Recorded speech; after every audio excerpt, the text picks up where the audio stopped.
From FOMO to TO, in this video, we're going to talk about how you can save time and make better decisions. Now, being here, I'm sure you've heard of the concept of FOMO, the fear of missing out. And FOMO is something that I feel like has been just exponentially higher and higher because of social media. You have people scrolling for hours and hours a day on their news feed, having FOMO for life, really, right? Fear of missing out, comparing themselves to others, all these other things that are inherently, I would say, toxic. But that's neither here nor there. So today we're going to talk about getting past FOMO. And social media, by the way, in case you're not aware, it's just an awareness piece here. It's arguably designed for the sole reason of eliciting FOMO, right? Because think about it. FOMO, fear of missing out, causes people to make different decisions, and social media is really in the business, in case you don't know, of selling advertising. Okay. Now, when we talk about business, as an example here, we hear a lot about shiny object syndrome, or entrepreneurs making bad decisions because of FOMO. Oh, someone else is doing that. I need to do that too, right? The fear of missing out. And it's wired in our minds, in our mammalian brains, right, on a subconscious level, to not want to miss out, right? It's at its core, it's a survival instinct, right? So how do we get past FOMO and transcend this so that it doesn't impact us, it doesn't drain our time, energy, and money? Okay. Now, also, this specifically applies to what we'll call exiting and entering. And when we talk about exiting and entering, we're talking about exiting or entering a new business, a career, or a relationship, whether that's a business partnership, intimate relationship, friendship, whatever the case may be. So you've, of course, heard of FOMO before, but you probably haven't heard of TO, okay? And I'm going to explain what that means in a second. I want you to think about this very clearly right now. The fear of missing out, FOMO, what's the first word there? First word is rooted in fear, right? And if we look at the map of consciousness, which is a framework that you hear me talk about often, it's really a huge part of NQA. Fear calibrates at the number 100. Fear is pretty low on the scale. There's not a lot of power inside fear. It's a pretty low energetic vibration. Okay, so that alone tells you the root of FOMO. Now, TO, we're talking about here, stands for turn on, and it's rooted in considerably higher energy. Now, when you hear turn on, your mind might be going in the gutter. You might be thinking, whoa, are we making this a sexual thing? Not really, or not necessarily, although it can be. When we say turn on in this context, think of it more as a zest for life, a feeling of aliveness. It can be in the context of romance, but it doesn't have to be. It can be turned on by an activity or being present or experiencing more of something or getting a big win. Okay. So before committing to something because of FOMO, I want you to, from now on, consider TO first. Think of TO first. So think of turn on first. Now, what you want to do is test your TO potential, your turn on potential for doing something. There's three ways to do this. And if you run these three tests, you're going to be clear on whether or not that decision is coming from FOMO or if it's coming from TO. And more importantly, you're going to have the kind of conscious awareness to make a better decision and save yourself a bunch of time and really a lot of frustration, right? Because if you're like me, you've probably done some things based out of FOMO and then later regretted doing them or it set you back. So, number one, the first question to ask, the first way to really test things. Can you test small and have an exit plan? So this is something that I like to call the if it sucks, I can leave rule. Okay. And this applies to all three categories of exiting and entering that we were talking about: business, careers, and relationships. So a lot of people, and if you study attachment theory, there's a book that came out a few years ago called Attached, and it specifically talks about relationships, but the same applies to anything, okay? We enter and exit things. A lot of people are on one of two extremes. They either quit immediately and leave too quickly without having any follow through and really riding things out or giving things a shot, or they stay way too long.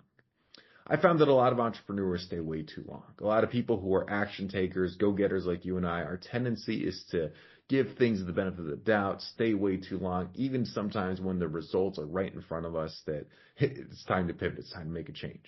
Okay. And this intention is based on litmus tests.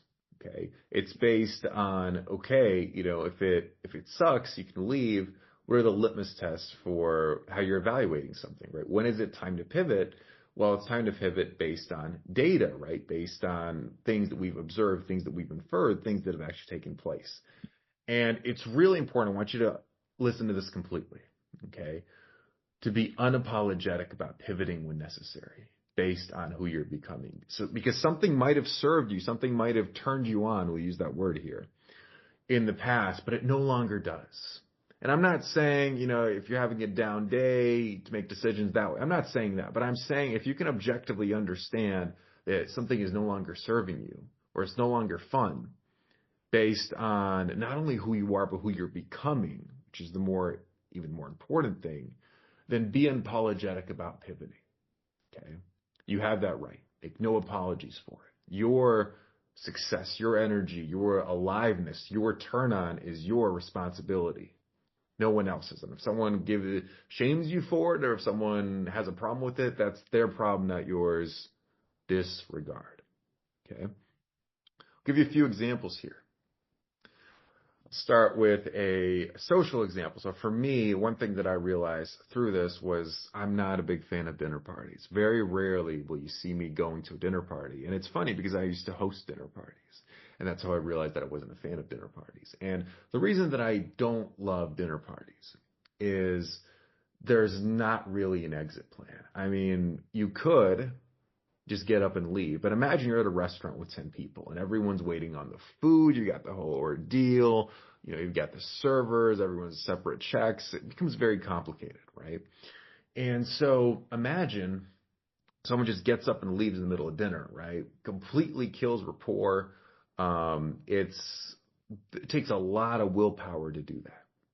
Okay. I much prefer going to something where people are standing up, there's flexibility, come and go as you please, because then there's a lot less of an initial investment. That way I can test small, right? You want to be able to test small before jumping into something, before committing hours of your time and sitting at a dinner that maybe you don't want to be at. Okay, as you can tell how I feel about dinner parties. Now, let's look at this in business. So what a lot of people do, especially in the online space, and in a lot of businesses as well, not just the online space, is they'll put a lot of time, money, and energy into a business or into a new offer or into a new course without testing it first, without getting that initial traction, without getting that initial data, and then making a decision to double down, right? So this is where, and I've done this before, not as extremely as some people, right? There's people that have invested hundreds of thousands of dollars into things without any proof of concept, without any data, and that's just being blind, right? That's not testing small. When possible, you want to be able to test small. So like my version of this is I recorded a course once. It was about a 6 or 7 hour course that I sat down and recorded on my computer. This was many years ago. And I recorded the course before selling it, before even offering it out there. So I was really excited. I had this course that I was really happy with. And now I thought all this money was going to roll in and all the success. And I just realized the most important part was selling the course. So from that day forward, whenever I created a course, I would pre-sell it first. Same thing goes to this day. Whenever I create a program, I'm not creating a big convoluted program, putting a lot of time, energy, and money into something without selling it first, right? That's just a really big thing. It's different from what a lot of people do. It makes a lot more sense, okay? That's where you can ensure, because if no one wants it, then I can adjust the offer and make it something that's more aligned with what people want, right? Otherwise, I create something, I think it's great, no one wants it, it's frustration, resentment. So we avoid that. So testing small and having an exit plan. Okay. Also starting with a potential exit in mind, right? Where you hear about things like operating agreements and prenups and just having those conversations early, or how you'd want to exit a business, what that would look like, what the goal is, what's even the point of doing something, right? Starting with that in mind is really, really key. The second way to test things, second question, can you play a mental movie to test it out first? So can you test something out without even experiencing it? How do you do this? Right? So we have to look at something called attractor fields. I talk about it often. Everything has an attractor field. So for instance, think about a dive bar. So let's say you're invited to a party or even a business networking event at a dive bar. It's going to attract certain types of people. Inherently, there's a certain vibe to the place. Same thing if you're invited to something at a fancy restaurant, the really nice part of town, or a really nice hotel, it's going to attract certain people, certain vibe typically, right? So that gives you a big clue. When I used to go out a lot, I used to joke around about having these sticky floor tests. If I walk in somewhere and the floors are sticky, I'm probably not going to like it there. And that holds true just about every time. Okay. Also, what are people like? So if you know some people going or you understand the vibe of the people, and this is where a lot of personality profiling comes in, a lot of the things that we also talk about inside of NQA, this is where we can understand, okay, who is going to be there? Okay, what are the people like? Strengths, weaknesses, just what's their overall vibe? And how do you think you'd show up, right? Based on your current state, based on where you see the upside, how do you think you'd show up to the event or to the conversation? Okay, so play the mental movie first, and you'd be surprised what comes up. And yes, sometimes there might be a bias or a limiting belief, and you can be more open. But play the mental movie first and play it out. You might be surprised at what happens. It might make the decision that much clearer, and it might actually eliminate the FOMO, right? Because if you play it out, you say, okay, best case scenario, I'm still not really excited by this. Not really pass the turn on test. You just saved yourself some time, made a great decision, right? And you're at peace with it. Okay. Third question. This is a big one. I want you to think abundantly about this. Can you see genuine enjoyment, or is this a means to an end activity? This is something that a lot of people are stuck on. I've made a lot of these decisions as well. So let's talk about this. So this is doing an activity you enjoy for an outcome. So let's say you hate going to networking events. Let's just say you hate it. But you're going there because you think it's the only way to get clients. You absolutely dread it. Typically, it doesn't work out well. Okay? It's doing things that you don't enjoy just because of an outcome. It's called means to an end thinking. Okay? And if you're like me and you have a lot of willpower, you're a go-getter, you know how to take action, you're probably good at this. You can talk yourself into things. You can force it at times. Okay? You can persist, and that's great. This is where it can bite us in the butt. Okay? Another example, going out of your way, traveling to a big conference or mastermind just because you think you'll get clients there or just because you think XYZ will happen, right? Creates a level of expectation. Now, true enjoyment, where does true enjoyment come from? Well, ask yourself, would I really enjoy that? True enjoyment comes from your values. If you understand your values, it's a big part of what we talk about when people work with us, eliciting your core values. And if you understand your core values and you understand how this activity is going to fulfill your core values and you can draw that correlation, you can be pretty sure there's a high likelihood that you're really going to enjoy that. And it's not just about having a positive attitude. Okay? No, it's about, is this going to be aligned with your vision and values? Is there going to be true enjoyment there? Okay. I'll give you an example. So the other day I had a friend mention saying, hey, my friend liked to go country dancing. My friend was saying, hey, you should come country dancing with us. I looked at my friend and I just said, absolutely not. Zero interest. Now, someone might say, you should be more open-minded. You don't know until you try. Well, I've been country dancing. Okay. Doesn't align to my values. It would be a complete means to an end if I went. It's just not necessary. That stuff's rooted in scarcity. So I had zero FOMO. So I started with turn on. And this is a really big thing. If people don't understand, this is the difference between being open and being clear. Okay, it's the power of saying no. Still open, but being clear on what your values are, what your vision is, and starting with that sense of turn on and aliveness rather than being like a leaf in the wind, with the FOMO and the shiny objects, right? Same thing in business, saying no to opportunities, saying no to tactics, right? A lot of people say, oh, this new thing is hot, this new social media place, this new strategy that I'm going to implement, and they completely derail from the most important thing, and it creates a huge distraction, and because it's a means to an end, it often doesn't create the result they want, right? So winners say no more often. You've heard of the movie Yes Man, right? You've heard of it. Just say yes. It's great till it's not. Winners, people who experience exponential results, say no a lot more often. It's really, really powerful. And remember, there's an opportunity cost. Now, you might say, okay, I'm going to go to this thing. I'm going to go for 30 minutes. I'm going to test small. Love that. I still, to this day, like to experience those, right? Because you never know what can happen. Yes.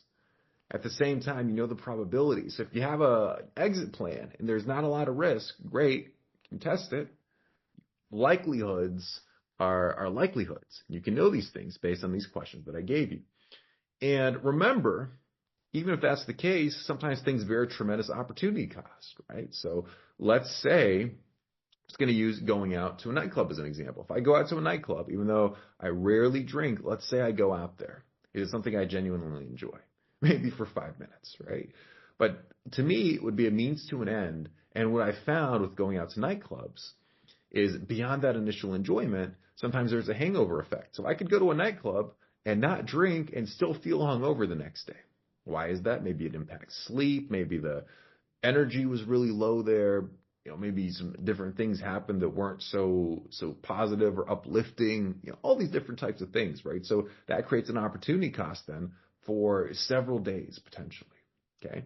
Now, I'm not saying to take everything so seriously and to weigh the pros and cons and take forever to make decisions. No, these 3 litmus tests are things that you can do within a matter of seconds, minutes, right? Very quickly, and at least use that feeling of turn on and enjoyment as your North Star, right? It sure beats FOMO, makes you clearer, makes you more confident, and it's going to save you a lot of time for making bad decisions. And when you start to do this, this starts to lead to what we call a supercharged life, where you can show up as your supercharged self, get more of what you want, and pretty much experience what it's like to be unstoppable. If you want to experience more of this aliveness, if you want to get back to feeling more alive and in your power than you have in a long, long time, what I'm going to encourage you to do, there's a link below, usesupercharged.com/info. You can grab the guide. It's free. It's called The Best Kept Secret to Getting What You Want and Becoming Unstoppable Without Burning Out or Selling Your Soul. That link is below.